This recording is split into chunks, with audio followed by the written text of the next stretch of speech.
My first guest in this hour, Conservative MP and former Brexit Secretary David Davis. Good morning to you. Good morning. Good morning. Actually, before we go on to what's happening here in the UK, I must get your thoughts on what is happening in the United States. Donald Trump still accusing everyone of fraud and rigging. Shenanigans is one of the words he used last night. What do you make of it all, and what do you think is going to happen? Well, I think it'll be a Biden victory. I think you have to remember that the electoral laws in the states are decided state by state. So it'd be quite difficult for the Supreme Court to overrule anything, really.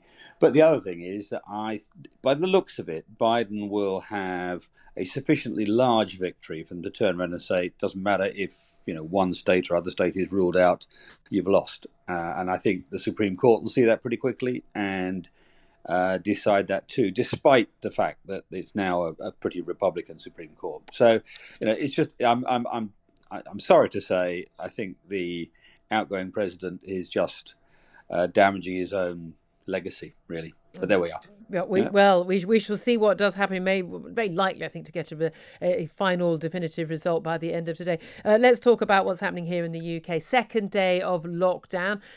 We are facing a new furlough scheme, told by the Chancellor it's going to go all the way to the end of March. Why do we need a furlough scheme to the end of March if we've got a lockdown that ends on the 2nd of December? Well, it's a very good question. I think the reasoning is that, two. One, political, that he doesn't think it's probably tenable to keep coming back. I can't remember which one this is now. Probably the 5th revision of the policy. Keep coming back and changing the policy almost on a day-by-day basis. I think the politics of that for him are poor.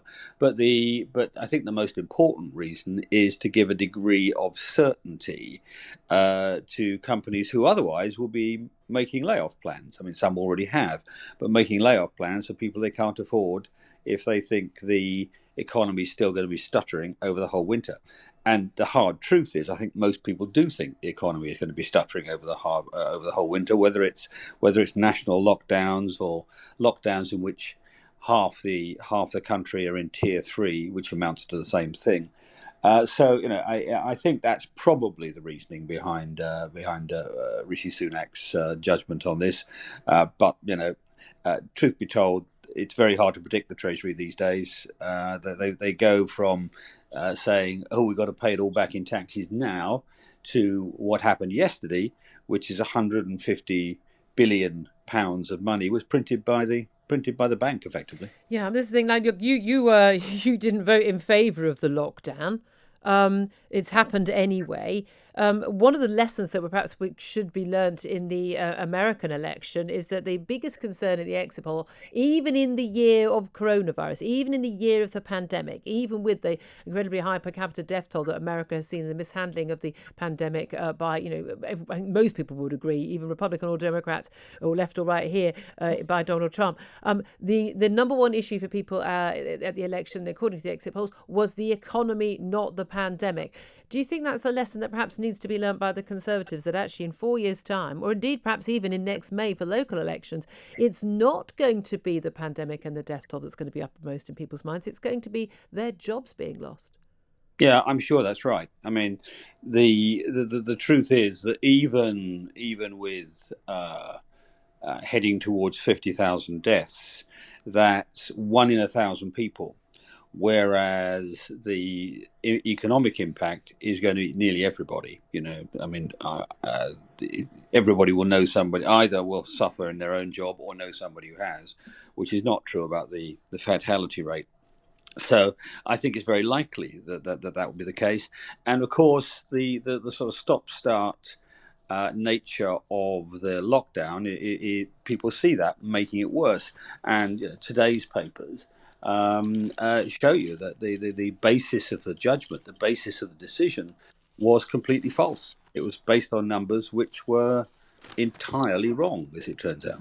Well, this is the dodgy data. Even the official statistics watchdog yesterday issued a letter. I mean, thinly veiled. It didn't name Whitty and Valence personally, but basically warned about presentation of COVID-19 data in what they called in a confusing way. They say without appropriate explanations of context and sources, and how that risked harming public confidence. I mean, that is in civil servant speak a damning indictment. That's you lied to the country in civil servant speak, isn't it? Yeah, I think that's broadly right. I mean, the truth is, what's happened throughout all of this from the beginning. They presented modelling numbers as forecasts, and if you remember, your listeners cast their mind back to Professor Ferguson, who got into trouble later. His forecasts down the decades have always been at least 10 times too high. And the same this year. He forecast, remember, 500,000 deaths at one point, just wrong. And now we've seen the same again this time, same fairly bogus modelling. And the interesting thing is, if you think about it from the point of view of the Prime Minister is told that there are going to be 4,000 deaths a day if he carries on, and that this will overwhelm the health service. That's what the bogus numbers were. That's what they said. Now, under those circumstances, he pretty much has no choice but to go into lockdown, because no Prime Minister is going to accept the collapse of the National Health Service and 4,000 deaths a day. Well, of course, the truth is half or a quarter of that at the upper end. And under those circumstances, the Prime Minister might have said, well, on balance, it might be 1,000 deaths a day from coronavirus, but going into lockdown might actually cause more deaths because of effects on cancer and effects on other things. I mean, so there's slowing down the economy again and slowing down everybody's response and everybody's willingness to go to hospital.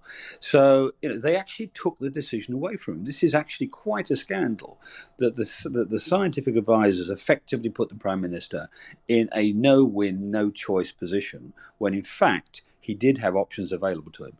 That sort of came up in the debate. And I think what it means is that next time around, when we come to December the 2nd, I think the size of the rebellion on the Tory benches will be much, much bigger, probably twice. Do you not think you're giving Boris Johnson the benefit of the doubt here? I mean, I'm a laywoman, and I'm not as busy as the Prime Minister. I do accept that, but I'm able to look at the official data, and I'm able to look at proper analysis from all sides. I look at all sides, what other people are saying. People say to me, "You seem so sure. Do you ever question yourself on these things?" Absolutely. Every time a new bit of data comes in that doesn't tally with what I expected would happen, I think, well, okay, have we got this wrong? And I go back to it, and I go back to a variety of experts on different sides saying different things to weigh it up. Why doesn't the Prime Minister do that? I mean, I'm just an ordinary voter. I'm an ordinary punter. Why can't the Prime Minister listen to what other people are saying on other sides? He's looking at data, spouting statistics on Saturday night, 4,000 deaths a day. That was debunked within minutes by the people as soon as that data was put out about where it had come from.